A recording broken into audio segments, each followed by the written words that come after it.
Planteemos un escenario que, desde un punto de vista puramente biológico, es una auténtica aberración. A ver, cuenta. Imaginemos a una persona corriendo una maratón. Lleva 35 kilómetros, los músculos están al límite del fallo, los pulmones le queman, y el cerebro está enviando señales de dolor agudo, gritando literalmente que pare, que se siente, que conserve energía de una vez. Ya, el famoso muro de los maratonianos. Exacto. Y sin embargo, esa persona no solo no se detiene, sino que acelera. O sea, ¿por qué alguien elegiría voluntariamente un sufrimiento extremo cuando toda su programación instintiva le exige buscar la comodidad y el reposo? Es una locura si lo piensas en frío. Totalmente. Y por eso hoy, en esta inmersión profunda, vamos a meter la cabeza en esa maquinaria invisible, ese mecanismo que permite al ser humano anular sus propios instintos básicos. Vamos a hablar de la motivación. Y es una maquinaria, asombrosa, Bre, porque tenemos esta costumbre de romantizar esa fuerza, ¿no? Se suele hablar de estar inspirado o de tener esa fuerza de voluntad mágica. Claro, como si fuera un rasgo de la personalidad o un don místico, una chispa que te baja del cielo. Eso es. Pero lo que la ciencia del comportamiento nos demuestra es que la motivación es, en realidad, un proceso psicológico y biológico dinámico. Y es tremendamente frío, mecánico y puramente adaptativo. O sea, nada de pósteres con frases inspiradoras. Para nada. Su diseño original en la evolución no es hacernos felices, ni llevarnos al éxito profesional. Su único y exclusivo propósito es garantizar la supervivencia, obligándonos a adaptarnos a un entorno que cambia constantemente. Pues esa distinción lo cambia todo, la verdad. Pasar de ver la motivación como algo poético a entenderla como una herramienta de supervivencia brutal y superpragmática. Es un cambio de paradigma total. Y para comprender cómo funciona este mecanismo oculto, que, dicta cada decisión diaria, desde el acto reflejo de abrir la nevera hasta decidir sacrificar 5 años de vida social para estudiar una carrera, pues para eso necesitamos abrir el capó y mirar las piezas. Me gusta la metáfora de abrir el capó. Sí, es que si la motivación fuera un motor, la literatura nos dice que tiene 2 componentes absolutamente fundamentales: la activación y la dirección. Eso es. Empecemos por la activación, que a priori suena simplemente a tener energía, pero sospecho que hay bastante más detrás, ¿no? Pues sí, fíjate, porque la activación no es un interruptor simple de encendido y apagado, es la propiedad que da vigor y energía a la motivación, y está mediada por nuestro sistema nervioso. Vale. Se manifiesta a través de 4 características secuenciales muy, muy precisas. La primera es evidente, que es el inicio de la conducta. Si un organismo está en reposo y de repente se mueve para hacer algo, pues hay activación. Claro, es la chispa inicial, el contacto. Exacto. Pero donde la cosa se vuelve científicamente interesante es en la segunda característica, que es la persistencia. Ya, porque empezar algo es relativamente fácil. O sea, el arranque inicial de apuntarse a un gimnasio el 2 de enero requiere muy poca energía sostenida. Ahí le has dado. La persistencia es el indicador más robusto de cuánta motivación real existe. Los textos clásicos siempre te ponen el ejemplo del animal hambriento en un laberinto. Ajá. Un animal con hambre no intenta buscar la salida una vez y, al toparse con un muro, pues se tumba a morir. Insiste, choca, retrocede, prueba otro camino. Persiste de forma incansable. Mantener esa conducta frente a la adversidad requiere un flujo constante de energía neurobiológica. Ostras, claro. Y a esto le sumamos la tercera característica, que es la intensidad. Y la intensidad se refiere a la fuerza bruta, pura y dura que se le aplica a la acción. Así es. Imagina a alguien que, ha perdido las llaves de casa y tiene todo el día para encontrarlas, pues las buscará con una intensidad baja, levantando cojines con calma. Sí, en plan relajado. Pero ahora imagina a alguien que no encuentra su pasaporte y su vuelo sale en 2 horas. La intensidad, el vigor, la frecuencia cardíaca, la velocidad de sus movimientos, todo se dispara. Madre mía, me estreso solo de pensarlo. Es que a mayor activación, mayor esfuerzo físico y mental se invierte en la conducta. Y finalmente la cuarta fase de la activación es la finalización. Que es cuando se acaba la energía, supongo. O eso, o cuando ha logrado su objetivo. En cualquier caso, el organismo corta el suministro y cesa la actividad. Vale. Me gustaría proponer una analogía para visualizar bien esta primera pieza para quien nos escuche. Si estuviéramos hablando de un coche, esta activación de la que hablamos sería el acto de pisar el acelerador. Me cuadra. Inyecta gasolina al motor, genera movimiento, da velocidad e intensidad. Pero claro, si alguien pisa el acelerador a fondo sin poner las manos en el volante, el coche solo daría trompos sin sentido, quemaría rueda o se estrellaría contra el primer muro. Totalmente. Ese volante sería el segundo componente, la dirección. Ases, pero se queda un pelín corta si intentamos aplicarla a la compleja mente humana. ¿Ah, sí? ¿Por qué? Porque un coche suele circular por carreteras que ya están construidas, o sea, su camino está bastante limitado. El problema del ser humano es que no solo tiene que conducir, sino que tiene que elegir y construir la carretera mientras avanza. Ya, claro, es mucho más abierto. Exacto. La dirección adquiere una importancia crítica precisamente por el abanico tan abrumador de opciones que tenemos. Pues ahí es donde quiero plantearte un desafío. Pensando en el día a día de cualquier persona. Imaginemos a un individuo que rebosa energía, o sea, es pura activación. Vale, lo tengo en mente. El lunes decide que va a aprender a programar. El miércoles lo abandona y se compra una guitarra.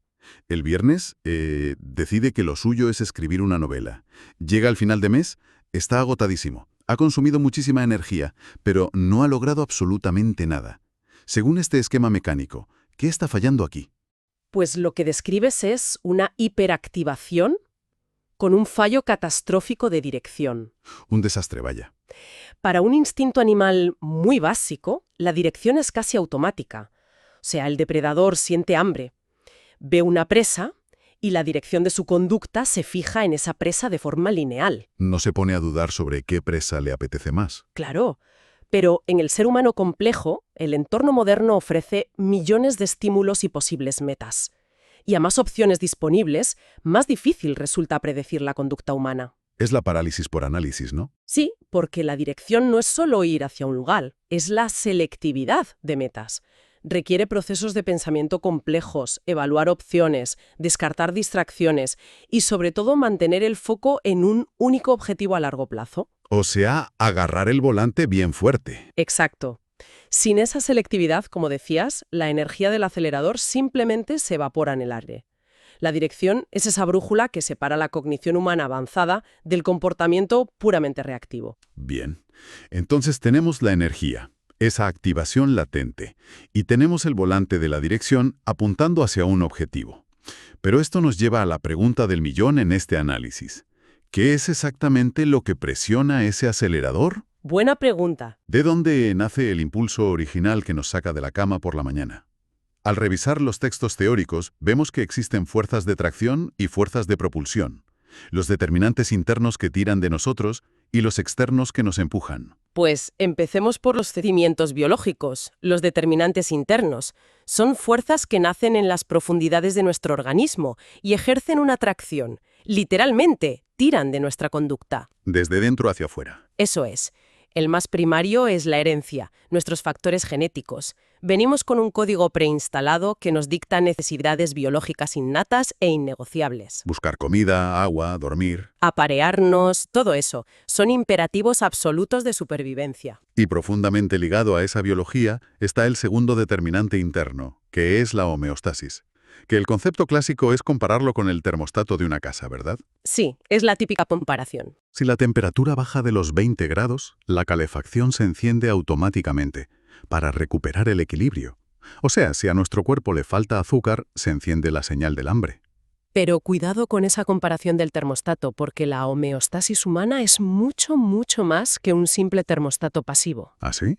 A ver, un termostato reacciona cuando ya hace frío.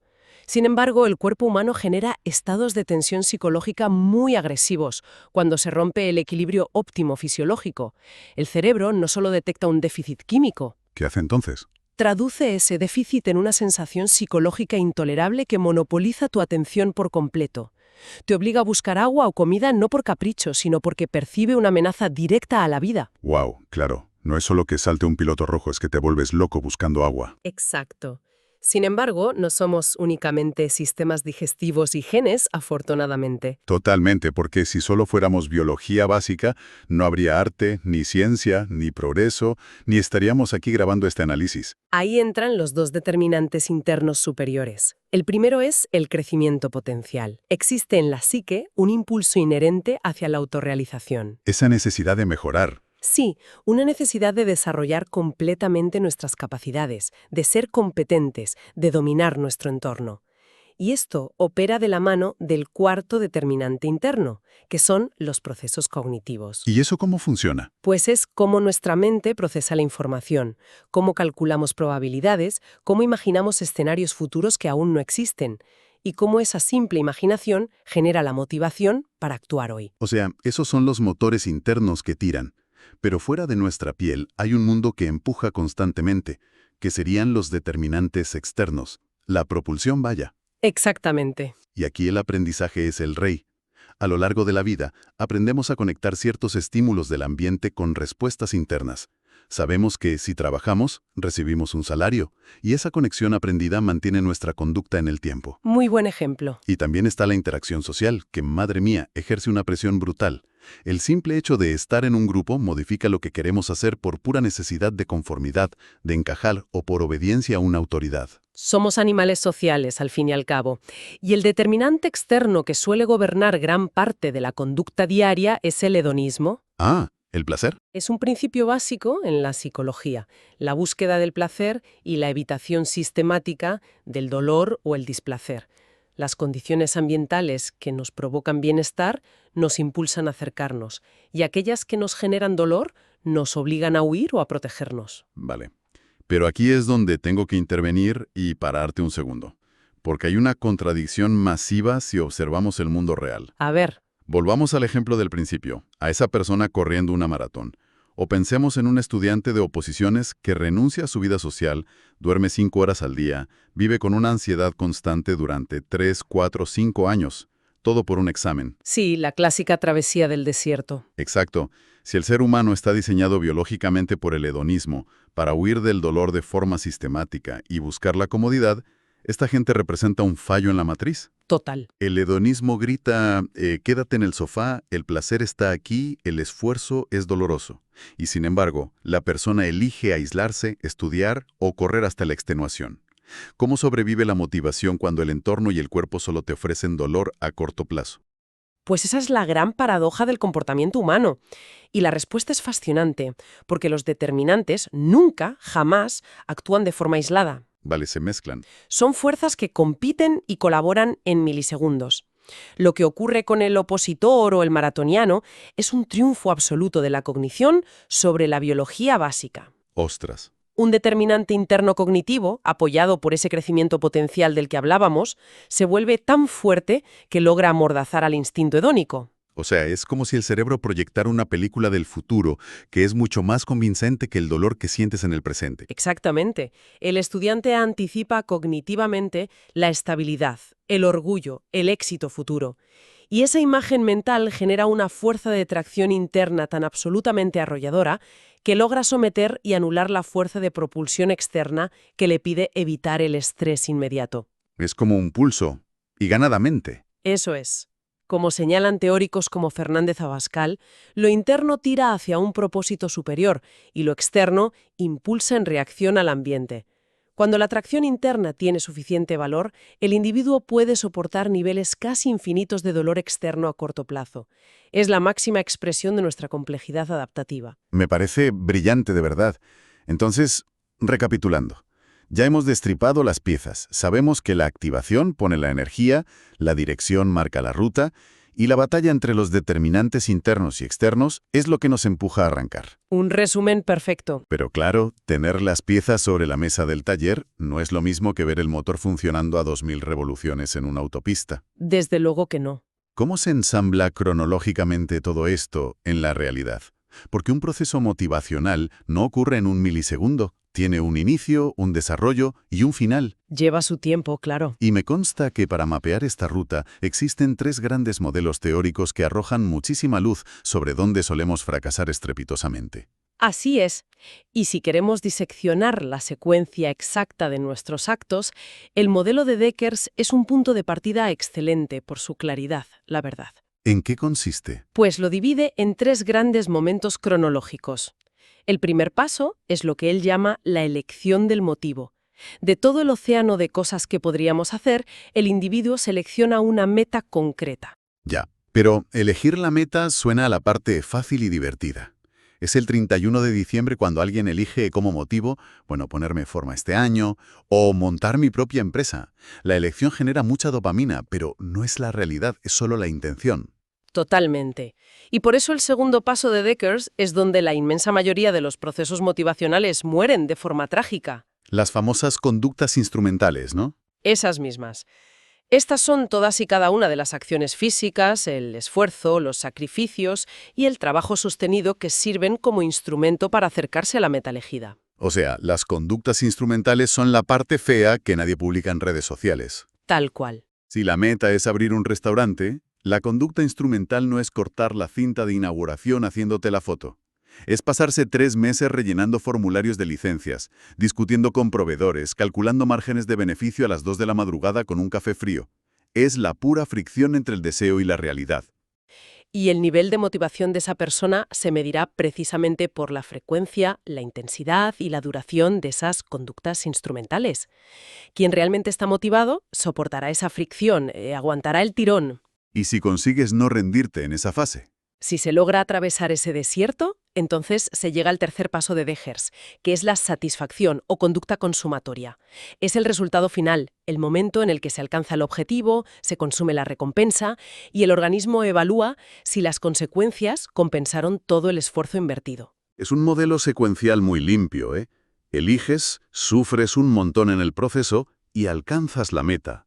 Pero la vida rara vez es una línea recta en la que caminas a ciegas hasta el final. Ya te digo. Y aquí es donde el enfoque de Fernández Abascal introduce un mecanismo que, a mi juicio, es el más realista sobre cómo operamos en el día a día. Sí, Fernández Abascal estructura el proceso en 4 fases.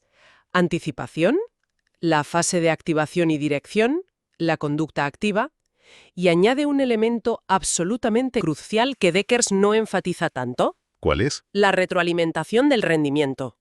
A medida que el individuo despliega esas conductas instrumentales, el entorno le está enviando información constante. Claro, el famoso feedback.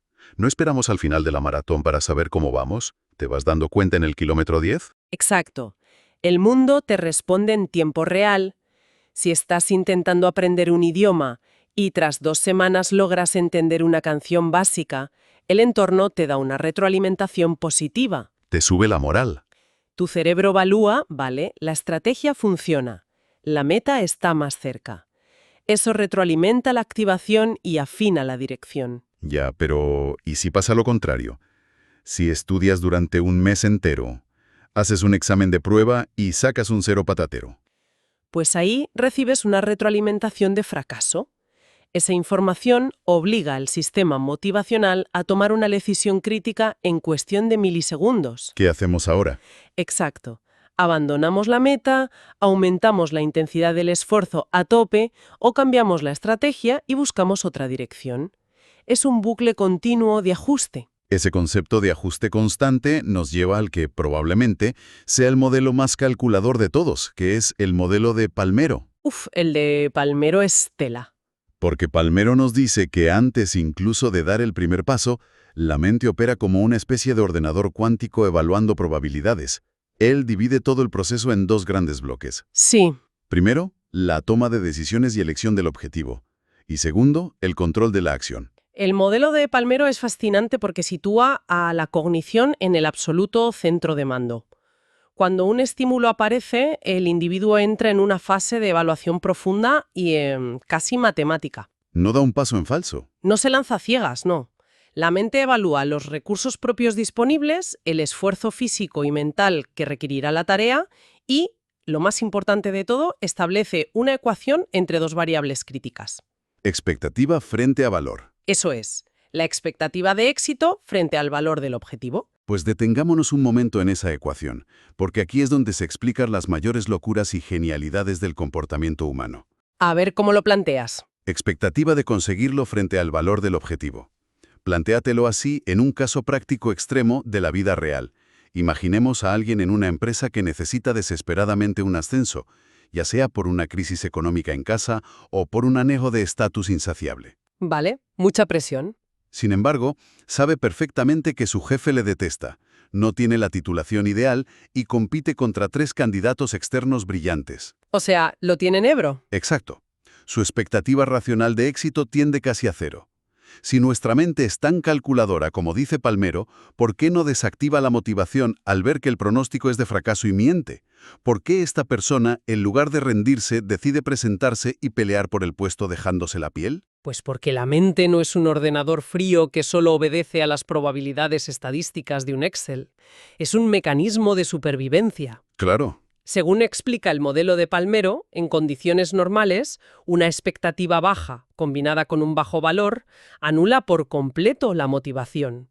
El sistema dice, mira, no merece la pena el gasto energético. ¿Lógico? Sin embargo, cuando se produce un desequilibrio extremo en la ecuación, las reglas del juego cambian por completo. Es como un salto de fe biológico. Algo muy parecido. Si el valor que la persona le otorga a ese ascenso es astronómico, porque, ojo, su supervivencia económica, su identidad o su necesidad de crecimiento potencial dependen de ello, ese valor inmenso entra en la ecuación y es capaz de compensar una expectativa casi nula. Madre mía, la mente es increíble. La probabilidad matemática de éxito es bajísima, sí, pero la probabilidad de que ocurra la conducta motivada se dispara. El cerebro calcula que el coste emocional o material de no intentarlo es simplemente inaceptable. Prefiere estrellarse intentándolo que quedarse quieto. Exacto. Así que inyecta activación masiva, ignora la expectativa de fracaso y se lanza a ejecutar las conductas instrumentales de las que hablábamos. Es un intento desesperado de adaptación ante una necesidad de altísimo valor. Y una vez que se lanza, entiendo que entra en la segunda fase de Palmero, el control del resultado, donde el cerebro, mientras ejecuta ese esfuerzo titánico de prepararse las entrevistas y demás, va supervisando cada pequeña acción para asegurarse de que sigue siendo congruente con esa meta imposible que se ha marcado. Exactamente. Es una vigilancia extrema. Se crea un proceso de control exhaustivo donde la dirección se convierte en un volante vital. Un mínimo error en la ruta y todo el esfuerzo se desvanece. Es que te la juegas a una carta. Como vemos, todo el entramado de Deckers, Fernández, Abascal y Palmero nos muestra una orquesta sincronizada y brutal. La fuerza ciega de la activación, controlada milimétricamente por la dirección. Desencadenada por esos impulsos internos. Eso es, los internos más profundos o la presión de nuestro entorno social. Y evaluada constantemente mediante retroalimentación y cálculo de expectativas. Es una verdadera maravilla de la ingeniería evolutiva, que además opera en silencio, detrás de la más mínima decisión que tomamos cada mañana al levantarnos. Totalmente. Hemos diseccionado un mecanismo que, lejos de ser poesía barata, es pura matemática de supervivencia adaptativa. Y conocer cómo funcionan estos engranajes es el primer paso vital para no ser simplemente arrastrados por ellos. Pues mira, y sobre esa idea de no dejarnos arrastrar, me gustaría plantear una última reflexión. Algo para que quien nos escucha lo diseccione aplicándolo a su propia vida. Perfecto. Hemos hablado largo y tendido sobre las conductas instrumentales, esas rutinas tediosas y repetitivas que actúan como puente hacia lo que realmente queremos. Si analizamos esas acciones cotidianas bajo la fría lupa de la dirección y la retroalimentación, ¿están esas rutinas diarias verdaderamente apuntando hacia un objetivo de crecimiento potencial real? Buena pregunta. ¿O es posible que muchos días, en medio del ruido constante en el que vivimos, estemos operando con un nivel de activación altísimo, agotando toda nuestra energía vital, pero con el volante completamente bloqueado por las presiones de la conformidad social y el alivio inmediato del hedonismo? Es una pregunta bastante incómoda sobre nuestra propia maquinaria, y sin duda algo que merece la pena detenerse a examinar.